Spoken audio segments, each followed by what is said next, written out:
Go ahead. What's your thoughts on the match?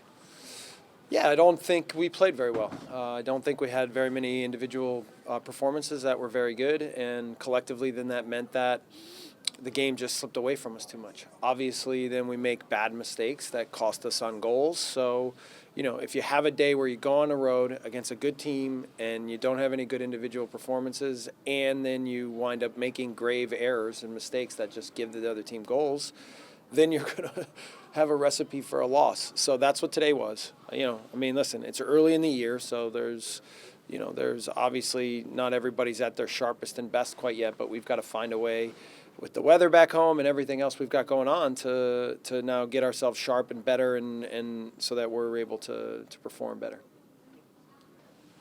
Your team, your back four seemed to struggle a little bit with Morris. Kept getting a lot of chances. Did you try to make any adjustments at halftime? Well, first half we had too high of a line. And so then it meant that he was able to run in behind us a little bit too much. That's the function of what he does. He tries to run on the line, and he's powerful and quick. But I felt like until 1-0 that there wasn't a whole lot of danger. Then we gave him a goal, and even at the first half, if we could have just played a little bit better, second half the game was there for us. So we even get the tying goal, and then still can't manage to really get ourselves into the game. Was there anything that changed after that tying goal? It seemed like they had a few more chances to hit your line with speed during that last half hour. Well, they raised their level a little bit, and they once it got 1-1, then either one team's going to be able to push a little bit more or the other. You would have hoped that it would have been us, that now we had some momentum, but again, because we just weren't any good on the day, it was hard to command the game. You mentioned the individual performances not really being there. Was there anything as far as the game plan was concerned that the team wasn't able to do because of those performances? Well, there's two parts to it. There's with the ball that we weren't sharp enough and able to now make enough plays to create advantages. And then, our pressing, the amount of times that guys were able to dribble out of 2 and 3 players and now start to create advantages because we let them out of tight spots meant that we had to deal with numbers up, numbers down situations and counters and in attacking plays. So, and if we could win more of those balls, we could have actually set ourselves up to have more advantages the other way. So, yeah, got to be better at our pressing and forward defending, and then got to be better in possession. All good things come to an end, Coach. That was still an impressive 18-game unbeaten streak. Is your Yeah. thoughts on that, even though it came to an end this afternoon? Yeah, it's never really been about the wins or the streak as much as it's just about trying to figure out how to get better every day.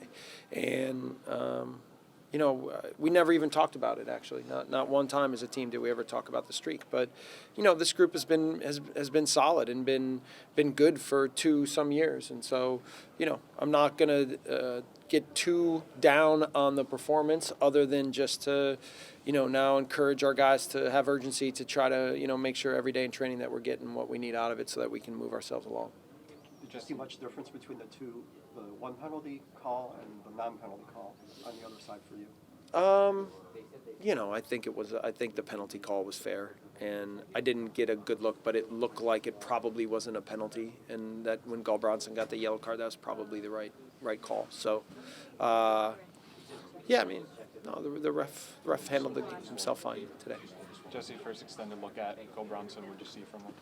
I felt like he's just getting himself into a little bit more fitness, but I thought there were some good things. Him and Brad weren't able to combine quite as much, but that's not to be it's to be expected given that he's new into the group. But we'll look at some video, we'll work with some things and try to be better for next week. This is the first time that I think people have seen the Seattle attack at this level since Clint returned to health. What is it that makes them so difficult? What was your biggest challenge today? I think self-inflicted wounds. So as much as I know those guys are good players, we pretty much gave them a lot of their chances by, either making bad mistakes or giving bad balls away. So not to take anything away from them, but clearly today was a day of self-inflicted wounds. You mentioned maybe no great individual performances. Bradley Phillips still gets a goal. Is there any consolation in that? Yeah, it's good. Good to get him on the board, and now we just got to keep pushing with him moving forward. Brad will score a bunch of goals this year. We know that. The Sounders had kind of a backup center back going forward with Svensson. Thoughts on him? Thought he did well. Thought he defended in 1v1 situations well, and he's a good passer. Thought he was pretty good. What have you been able to learn about your team overall over these first 3 games of the season? You're obviously playing a new Yeah. setup from last year. Yeah.